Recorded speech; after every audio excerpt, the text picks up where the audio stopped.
Okay, let's talk about AI for studying. We're going to completely change how you use it. Instead of just a machine that spits out answers, we're turning it into your personal study coach, one that helps you actually learn and remember what you're studying. So let's dive right in. So, have you ever done this? You use AI to study, it explains something perfectly. You nod along thinking, yep, got it. And then, like an hour later, poof, it's totally gone, right? You got the answer, yeah, but you didn't really learn anything. It's a super common feeling. And this right here is the heart of the problem. I call it the AI study trap. On one side, you've got passive copying, just asking for the answer. It feels super easy and productive in the moment, but you end up remembering basically nothing. But on the other side, that's active learning. This is where you're actually wrestling with the material. It feels tougher for sure, but that little bit of struggle, that's the secret sauce. It's where the learning actually sticks. So the big question is, how do we get out of that passive trap and into active learning? Well, it's actually pretty straightforward. I've got a simple 5-step solution that'll turn that AI from an answer key into a full-on personal study coach. And here it is, the 5-step loop. Plan, attempt, ask, verify, and reflect. It's a cycle, and this simple process is honestly the key to everything. It's how you unlock AI as a legitimate learning partner. So let's break it down, starting with the 2 steps that are probably the most important. All right, let's dig into the first 2 steps, plan and attempt. And I'm telling you, these are the 2 that almost everyone skips. But getting these right, it's a total game changer. First up, step 1, plan.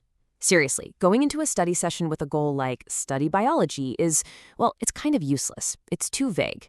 You need to be specific. Instead, make your goal something like explain the light-dependent reactions of photosynthesis. See the difference? A clear target means you know exactly what you're aiming for. Okay, step 2, attempt. This one is crucial. You have to try to solve the problem or answer the question on your own before you even think about asking the AI. There's actually some cool brain science behind this called the generation effect. It turns out that the struggle, that feeling of trying to remember something, is what actually cements it in your memory. So that struggle isn't a sign of failure. It's literally the feeling of your brain building stronger connections. It's the good stuff. So what does that look like in practice? Well, you use a prompt just like this one. You say, hey, I tried this, here's my work. And then, this is the key part, you tell it, don't give me the answer, ask me questions to help me figure it out. This does 2 amazing things. It forces you to stay engaged, and it gives the AI the exact context it needs to give you actually helpful guidance. Okay, so you've got your plan, and you've given it your best shot. Now you're ready to bring in the AI. Let's get into the next 3 steps. Ask, verify, and reflect, and see how this turns into a real productive conversation. So step 3 is ask. But we're not asking for the answer, right? You want to use the AI like a Socratic tutor, not an answer key. Ask for a hint. Ask it to explain the concept with an analogy. Ask it to find the flaw in your logic.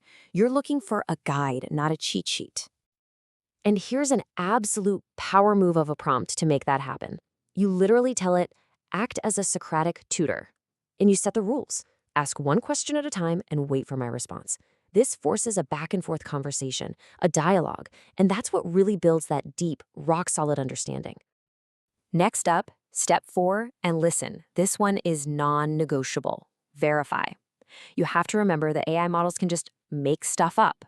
It's called hallucination, and the scary part is they sound super confident when they're totally wrong. So you always have to double-check important facts, figures, or formulas against a reliable source, your textbook, class notes, a legit website. And that brings us to our final step, number 5, reflect. This is how you close the learning loop. Just take a minute to jot down a couple things. What did I finally understand? And what's still a bit confusing? Writing it down helps lock in the new knowledge, and even better, it gives you the perfect starting point for the plan step of your next session. See how it all connects? All right, enough with the theory, right? Let's see what this actually looks like. We're going to take some messy, everyday study notes and, using this exact framework, turn them into an amazing, organized knowledge system. You've got to see this. So this is our before picture. Some pretty standard notes on Python for loops. Just a bunch of jotted down ideas. Stuff about the range function, nested loops being confusing, the break keyword. I mean, we've all got pages in our notebooks that look exactly like this, right? A bit of a mess. Now, let's work some magic. So, after running this through our process, here's one possible output.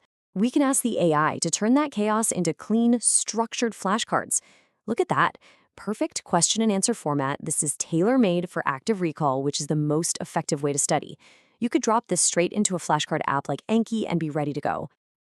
But why stop there? We can take it another step. You could ask the AI to create a mini quiz based on your notes. And not just simple questions. Look, we've got multiple choice, a short answer, and even a little coding problem. This is amazing because it tests your knowledge from all different angles, which is way, way more effective than just reading your notes over and over again. Now, this is obviously a super powerful way to study. But with great power, well, you know the rest. We have to talk about how to use this ethically and responsibly.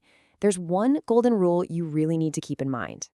Look, the whole point of this system is to help you actually learn, not just to find a clever new way to cheat. So let's be super clear. Do attempt the work first. Do use it for practice. But don't ever just copy-paste an answer for a graded assignment. Don't trust it blindly. And please, don't use it to skip the actual thinking process. At the end of the day, your academic integrity is priceless. So if you walk away with just one single idea from all of this, let it be this one. It's a simple mantra. Think first, ask second, verify always. That's it. That's the whole philosophy in a nutshell. It's what takes you from being a passive copier to an active, powerful learner. So there you have it. This framework totally puts you back in the driver's seat. The AI stops being a crutch and starts being a powerful tool. Your Socratic tutor, your personal study coach. So I guess there's only one real question left to ask. What's the first topic you're going to go master?